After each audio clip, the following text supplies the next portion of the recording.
अस्सलाम वालेकुम dear students, मैं जीशान अली, आप लोगों का केमिस्ट्री टीचर। बेटा कैसे हैं आप लोग? मुझे उम्मीद है खैरियत से होंगे, अच्छी हेल्थ में होंगे और अपनी स्टडीज पर भी प्रॉपर कंसंट्रेशन दे रहे होंगे। माय डियर स्टूडेंट्स, आज की इस लेक्चर में हम सॉल्व करेंगे टेस्ट नंबर 2 को, जिसका सिलेबस है चैप्टर 13, 14, 15 एंड 16। तो चलें हम आज का टेस्ट सॉल्व करते हैं। स्टूडेंट्स, हमारे टेस्ट का पहला पार्ट है ऑब्जेक्टिव, जिसमें हम सॉल्व करेंगे मल्टीपल चॉइस क्वेश्चंस को।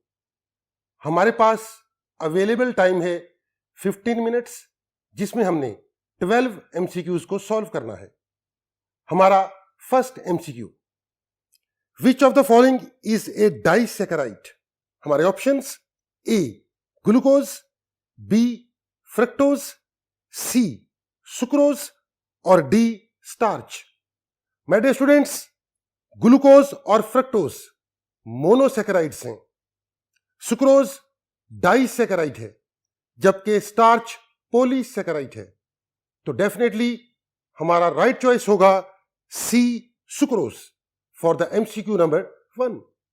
हमारा second MCQ, which of the following are amorphous solids insoluble in water? हमारे options A monosaccharides, B disaccharides, C oligosaccharides और D polysaccharides. My dear students, हम जानते हैं कि पॉलीसैकेराइड्स जैसे स्टार्च है, ये इनसॉल्युबल होता है वाटर में। तो डेफिनेटली एमसीक्यू नंबर 2 में हमारा राइट चॉइस होगा डी पॉलीसैकेराइड्स। हमारा third MCQ, thousands of amino acids polymerise to form. हमारे options A carbohydrates, B proteins, C lipids और D vitamins. My dear students, हम जानते हैं कि प्रोटीन मैक्रोमॉलिक्यूल है और उसका बिल्डिंग ब्लॉक होता है एमिनो एसिड। तो डेफिनेटली हमारा राइट चॉइस होगा B proteins for the MCQ number 3। हमारा fourth MCQ, the percentage by volume of nitrogen in dry air is. हमारे ऑप्शंस ए 78.09%, बी 20.94%, सी 0.93% और डी 0.03%। माय डियर स्टूडेंट्स, हम जानते हैं कि एयर में मैक्सिमम परसेंटेज बाय वॉल्यूम होता है नाइट्रोजन गैस का। तो डेफिनेटली हमारा राइट चॉइस होगा A 78.09% for the MCQ number 4। हमारा fifth MCQ, normally rain water is weakly acidic because of. हमारे options A sulphur trioxide gas, B carbon dioxide gas, C sulphur dioxide gas और D nitrogen dioxide gas. My dear students, हम जानते हैं कि rain water acidic हो जाता है due to the presence of carbon dioxide. तो हमारा राइट चॉइस होगा B CO2 gas for the MCQ number 5। हमारा sixth MCQ, the formula of ozone is. Options A O2, B O3, C O यानी atomic oxygen और D carbon monoxide. Ozone का formula होता है O3। तो हमारा right choice होगा B O3 for the MCQ number 6। हमारा seventh MCQ, alcohol is soluble in water due to. Options A hydrogen bonding, B ion dipole forces, C ionic bonding और D coordinate covalent bonding. My dear students, alcohol soluble होता है water में और उसकी reason है intermolecular hydrogen bonding. तो हमारा right choice होगा A hydrogen bonding for the MCQ number 7। हमारा eighth MCQ, temporary hardness of water is because of. हमारे options A calcium bicarbonate, B calcium carbonate, C magnesium carbonate और D magnesium sulphate? Temporary hardness of water is because of, और उसकी simple सी reason है calcium bicarbonate. तो हम कहेंगे कि हमारा राइट ऑप्शन है A for the MCQ number 8। हमारा 9th MCQ, sodium zeolite is resin of options A sodium alumino silicate, B option potassium alumino silicate, C option lithium alumino silicate और D option rubidium alumino silicate. Sodium zeolite का chemical formula NaAlSiO3 twice. तो हम कहेंगे sodium alumino silicate resin है sodium alumino silicate का। तो हमारा right option है A for the MCQ number 9।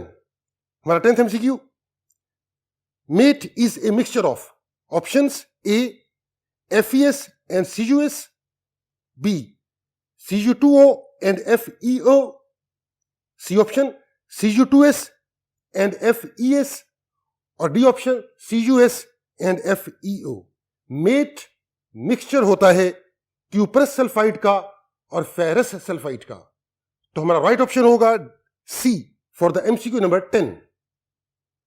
हमारा 11th MCQ, purity of water obtained at the end of smelting process is options A 25%, B 45%, C 65% और D 75%।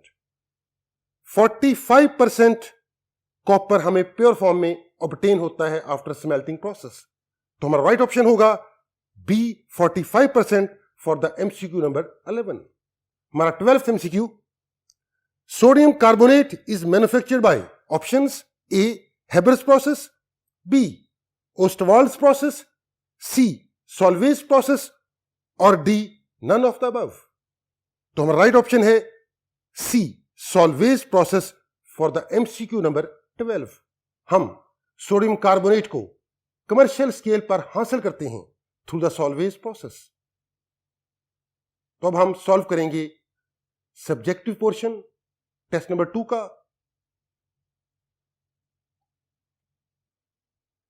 Students, हमारे subjective portion के 2 parts हैं।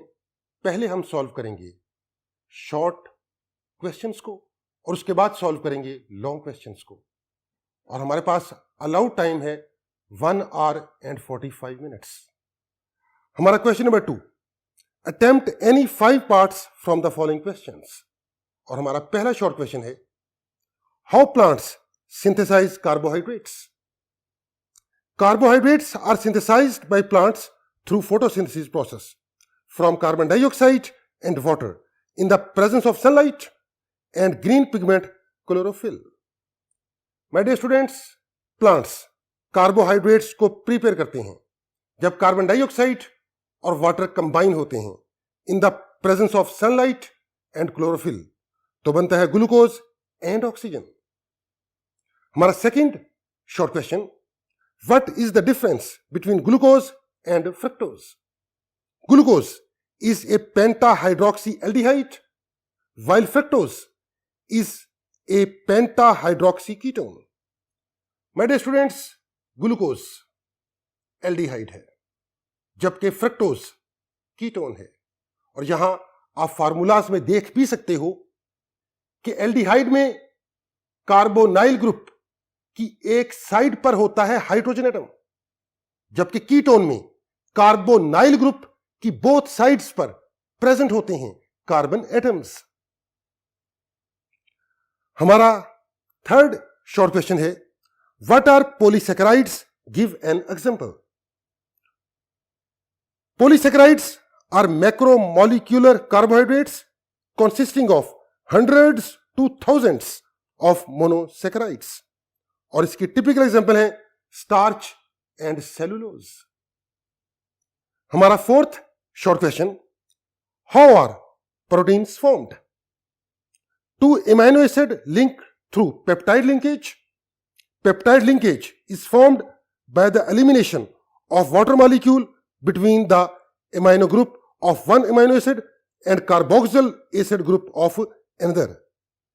My dear students, actually जब दो amino acid molecule unite होते हैं तो एलिमिनेशन होती है वाटर मॉलिक्यूल की, और इस वे से जैसा कि आप देख सकते हो बोर्ड पर कि एक एमाइनो एसिड का मॉलिक्यूल दूसरे एमाइनो एसिड के मॉलिक्यूल से यूनाइट होता है। इस वे से जो बॉन्ड, जो लिंकेज डेवलप होती है उसको हम कहते हैं पेप्टाइड लिंकेज। तो इस वे से thousands of amino acid molecule unite हो जाते हैं और इस वे से बनता है एक बड़ा मॉलिक्यूल प्रोटीन का। हमारा नेक्स्ट शॉर्ट क्वेश्चन है, what are amino acids? Write their general formula. My dear students, अगर हम वर्ड पे गौर करें, एमाइनो एसिड यानी ऐसा ऑर्गेनिक कंपाउंड जिसमें प्रेजेंट हैं दो फंक्शनल ग्रुप्स, एक है कार्बोक्सिल ग्रुप और दूसरा है एमाइनो ग्रुप। तो हम कहेंगे कि अगर अल्फा कार्बन से अटैच होता है एमाइनो ग्रुप तो वो अल्फा एमाइनो एसिड है, बीटा कार्बन से अटैच होता है एमाइनो ग्रुप तो वो बीटा एमाइनो एसिड है। लेकिन generally naturally occurring amino acids alpha amino acids होते हैं। हमारा question number 6, write two fatty acids with their formula. Palmitic acid C15H31COOH and stearic acid C17H35COOH, और दोनों बड़े मॉलिक्यूल हैं कार्बोक्सिलिक एसिड फैमिली के। हमारा question number 7, how does ozone layer form in stratosphere? The mid stratosphere has less UV light passing through it. Here, atomic oxygen and oxygen molecule recombine to form ozone, which is an exothermic reaction.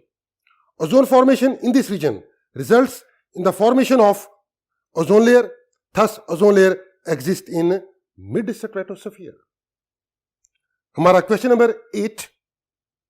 What is the range of temperature of stratosphere and mesosphere? Range of temperature of stratosphere. Above the troposphere layer lies the stratosphere that extends up to 50 km. In this layer, temperature rises up to 2 degrees centigrade. Range of temperature of mesosphere. Beyond the stratosphere lies the mesosphere, covering up to 85 km. In this region, again, temperature decreases down to minus 93 degrees centigrade. My dear students, हमारा question number 3 है, attempt any 5 parts from the following questions. What is the difference between atmosphere and environment? Atmosphere. Atmosphere is the envelope of different gases around the earth. It extends continuously from the earth's surface outward without any boundary. While environment is the collection of surrounding things around us. With respect to composition हम बात करें, atmosphere contains the different gases. Environment contains the living and non-living things around us. हमारा second short question है, question number 3 में, carbon dioxide is responsible for heating up atmosphere how? Carbon dioxide for heating up atmosphere. The carbon dioxide forms a layer around the earth like an envelope. It allows the heat rays of the sun to pass through it and reach up to the earth. These rays are reflected from the earth's surface and go back to upper atmosphere. In this way, it warms the atmosphere. Normal concentration of carbon dioxide layer retains enough heat to keep the atmosphere warm. So, normal concentration of CO2 is necessary and beneficial for keeping the temperature warm. हमारा next short question, what do you mean by green house effect? Green house effect, the warming of atmosphere by trapping of long wave radiation being radiate to space is called greenhouse effect. The gases responsible for this effect as carbon dioxide, methane and water vapors, etc. हमारा next short question, why is ozone depleting in atmosphere? Depletion of ozone layer. The ozone layer is being depleted through various chemical reactions. However, chlorofluorocarbon, CFCs, used as refrigerants in air conditioners and refrigerators, are major cause of depletion of ozone layer. These compounds leak in one way or other, escape and diffuse to stratosphere. हमारा next short question, what do you mean by boiler scales? How are they removed? Hard water is unfit for use in steam engines, boilers and turbines because insoluble calcium and magnesium salts deposit inside. These are called scales. These are bad conductor of heat and hence more fuel is used. Method of removal of boiler scales. These can be removed by using the sodium zeolite. हमारा next short question, how is jaundice caused? Write its symptoms. Jaundice. Jaundice is caused by excess of bile pigments in the blood. Liver ceases to function. Symptoms, eyes turn yellow. Patient feels weakness and fatigue. हमारा next short question, why is water considered to be a universal solvent? Water is a universal solvent because it can dissolve almost all the minerals. Its ability to dissolve substances is because of two unique properties of water. Number one, polarity of water molecule. Number two, exceptional hydrogen bonding ability. हमारा next short question, define soft and hot water. Soft water is that water which produces good lather with soap. Hot water is that water which does not produce lather with soap. हमारा question number 4, attempt any 5 parts from the following questions. हमारा पहला short question है question number 4 में, what are the causes of hardness in water? Causes of hardness. The rainwater while coming down absorbs carbon dioxide from the atmosphere. The water mixed with carbon dioxide when passes through beds of the soil converts insoluble carbonates of calcium and magnesium into soluble bicarbonates. It may also dissolve chlorides and sulfates of calcium and magnesium. These salts make the water hard. अगर आप chemical equation को closely look करो, calcium carbonate जब carbon dioxide और water से react करता है तो बनता है calcium bicarbonate. In the same way जब मैग्नीशियम कार्बोनेट कार्बन डाइऑक्साइड और वाटर से रिएक्ट करता है तो बनता है मैग्नीशियम बाइकार्बोनेट. और ये मेन काजेज हैं for the hardness of water. हमारा next short question, describe the difference between temporary and permanent hardness of water. Temporary hardness of water. Temporary hardness is because of presence of bicarbonates of calcium and magnesium. Permanent hardness of water. Permanent hardness is because of presence of sulfates and chlorides of calcium and magnesium. Methods of removing hardness. Temporary hardness of water is easily removed by boiling the water, Clark's method. जबकि permanent hardness को remove करने के भी 2 methods, washing soda and sodium zeolite. हमारा next short question, define ores. Write the names of any 2 ores of copper. Ores, those minerals from which the metals are extracted commercially at a comparatively low cost with minimum effort are called ores of the metals. जैसे copper के 2 important ores हैं, copper glans Cu2s and chalcopyrite CuFeS2. Define Gange and metallurgy. Our next question. Gange, the earthly and other impurities associated with the minerals are known as gange. Metallurgy, the process of extraction of metal in a pure state on a large scale from its ore by physical or chemical means is called metallurgy. जैसे sodium chloride से जब हम sodium हासिल करते हैं तो ये process कहलाएगा मेटलर्जी. हमारा next short question, write down the raw materials for salvage process. The raw material needed for this process are cheap and easily available. These are in abundance, such as sodium chloride or brine, limestone यानी calcium carbonate, ammonia gas NH3. हमारा next short question, how is ammonia prepared for the synthesis of urea.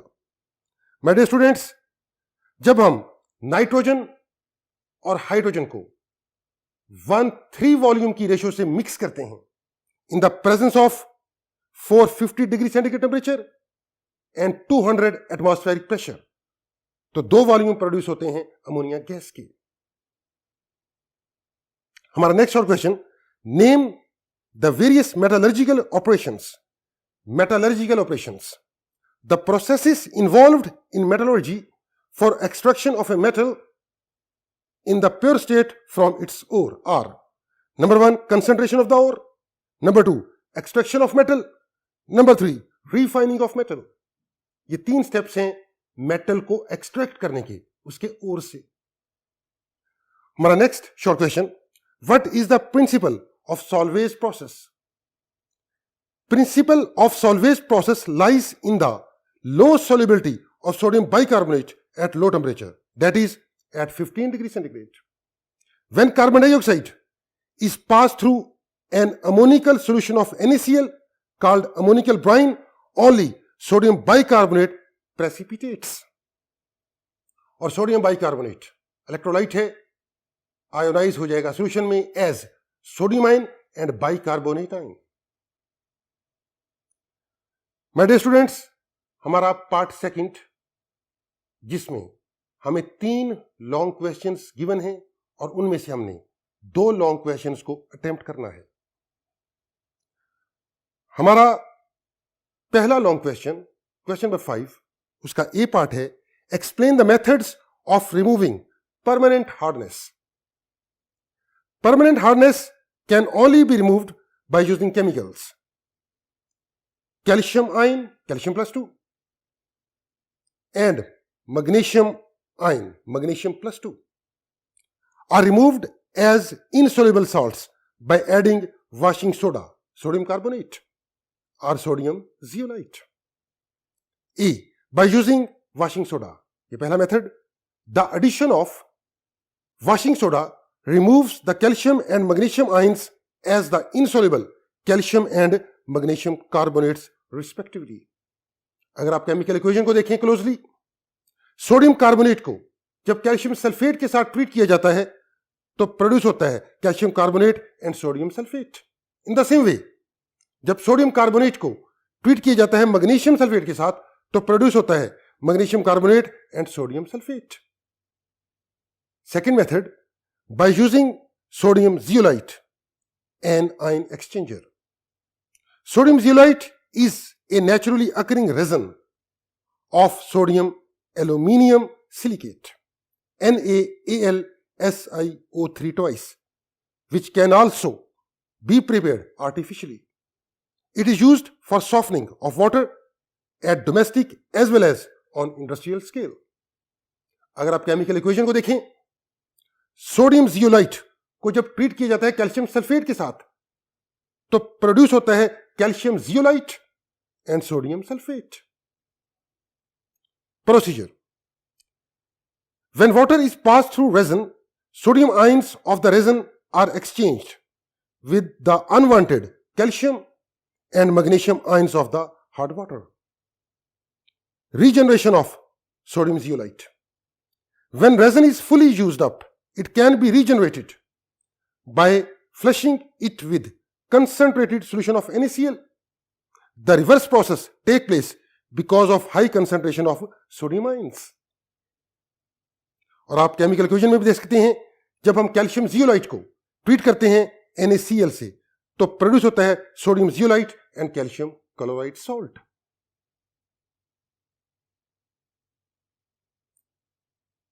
हमारा B part question number 5 का, explain oligosaccharides. Oligosaccharides give 2 to 9 units of monosaccharides on hydrolysis. Classification: these are classified as disaccharides, trisaccharides, tetrasaccharides, etc. depending upon the number of units they produce on hydrolysis.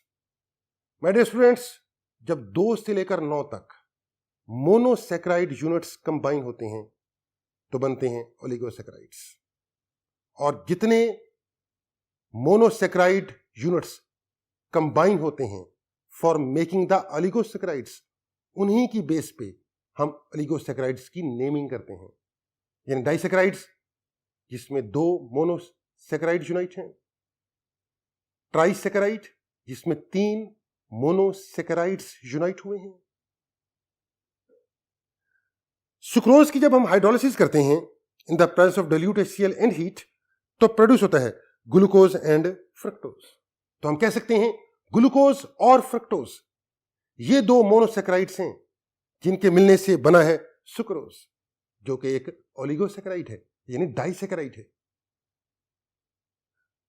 अगर हम properties की बात करें oligosaccharides की, these carbohydrates are white crystalline solids easily soluble in water. They are also sweet in taste just like monosaccharides. They may be reducing or non-reducing. हमारा question number 6 और उसका ए part है, define acid rain, how is it formed and what are its effects. Acid rain: the rain having pH lower than the natural rain, which may be up to 4, formed by the dissolving of acidic air pollutants such as oxides of sulfur and nitrogen into the rainwater, is called acid rain. My dear students, जब sulphur और nitrogen की oxides mix हो जाती हैं rain water में, तो फिर ऐसी रेन वाटर कहलाता है एसिड रेन. और डेफिनेटली इसकी पीएच कम होती है नॉर्मल रेन वाटर से. Formation of acid rain: burning of fossil fuels produces oxides of sulfur and nitrogen in air. Rainwater converts sulfur dioxide into sulfuric acid and NOx, यानी nitrogen के oxides, to nitrous acid and nitric acid, HNO2 nitrous acid, HNO3 nitric acid. Normally rainwater is weakly acidic because it consists of dissolved carbon dioxide of the air. Its pH is about 5.6 to 6. But rainwater on dissolving air pollutants, yani acids, becomes more acidic and its pH reduces to 4. Thus, acid rain is formed on dissolving acidic air pollutants such as sulfur dioxide and nitrogen dioxide by rainwater. These acids dissolve in rainwater and damage soil, animals, plants, and aquatic life.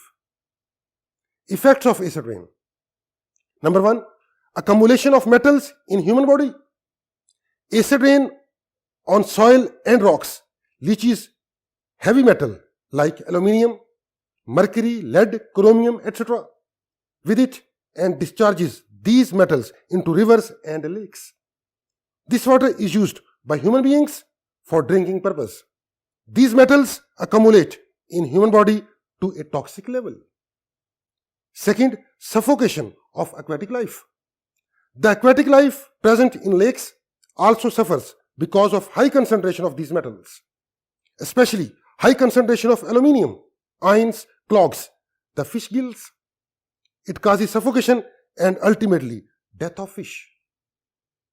Third, effects on building. Acid rain attacks the calcium carbonate present in the marble and limestone of buildings and monuments. Thus, these buildings are getting dull and eroded day by day. Fourth, acidity of soil. Acid rain increases the acidity of the soil. Many crops and plants cannot grow properly in such soil. It also increases the toxic metals in the soil that poison the vegetation. Even old trees are affected due to acidity of soil. Their growth is retarded, they get dry and die. Fifth, Effects on leaves and plants. Acid rain directly damages the leaves of trees and plants, thus limiting their growth. Depending upon the severity of the damage, plants' growth can be hampered. Plants' capability to resist cold or diseases reduces and ultimately they die. B part question का explain the electrolytic refining copper through electrolysis. Introduction. Refining the impure metal by electrolysis in the most widely used process of refining of metal. My dear students, आप लोगों ने comprehensive वे से with diagram इस question का answer अपनी answer sheet पर put करना है. एक्चुअली इलेक्ट्रोलाइटिक सेल में जब हम रिफाइनिंग ऑफ कॉपर करते हैं, दो तरह के इलेक्ट्रोड्स होते हैं, एक कैथोड, दूसरा एनोड. कैथोड को बैटरी के नेगेटिव टर्मिनल से लिंक किया जाता है और एनोड को बैटरी के पॉजिटिव टर्मिनल से लिंक किया जाता है. कैथोड पे ऑलवेज रिडक्शन प्रोसेस होता है, जबकि एनोड पे ऑलवेज ऑक्सीडेशन प्रोसेस होता है. जब हम प्यूरिफिकेशन करते हैं कॉपर की इन द इलेक्ट्रोलाइटिक सेल, तो एक्चुअली इलेक्ट्रोलाइटिक सेल कंस्ट्रक्ट करते हैं जिसमें जो कैथोड है ये बना हुआ होता है प्योर थिन कॉपर शीट का, जबकि एनोड बना हुआ होता है इम्प्योर कॉपर का. और इस सेल में जो हम इलेक्ट्रोलाइट यूज करते हैं वो होता है एक्वस कॉपर सल्फेट सॉल्यूशन. जब हम इलेक्ट्रोड्स को कनेक्ट करते हैं एक्सटर्नल बैटरी के साथ, तो कॉपर जो इम्प्योर एनोड में प्रेजेंट है, आफ्टर ऑक्सीडेशन वो कन्वर्ट हो जाता है कॉपर +2 आयन में, चला आता है सॉल्यूशन में और वहां से फिर फर्दर माइग्रेट कर जाता है टुवर्ड्स कॉपर प्योर कैथोड.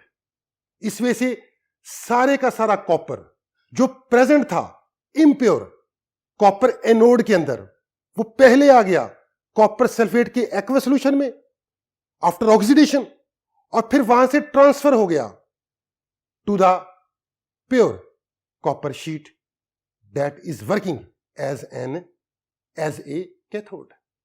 इस वजह से हम सारे का सारा कॉपर निकाल लेते हैं एनोड से, उसे पहले ले आते हैं सॉल्यूशन में और फिर उसको फर्दर डिपॉजिट कर देते हैं on the pure copper sheet.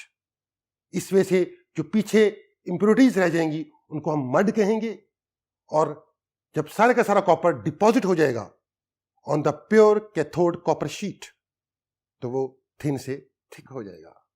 तो थ्रू इलेक्ट्रोलिसिस एक्चुअली हम कॉपर को प्यूरिफाई कर रहे हैं, यानी कॉपर को आइसोलेट कर रहे हैं उसकी इंप्योरिटीज से. माय डियर स्टूडेंट्स, आप लोगों ने ये टॉपिक तैयार करना है विद लेबल्ड डायग्राम. हमारा क्वेश्चन नंबर 7 का A part, give the effects of global warming.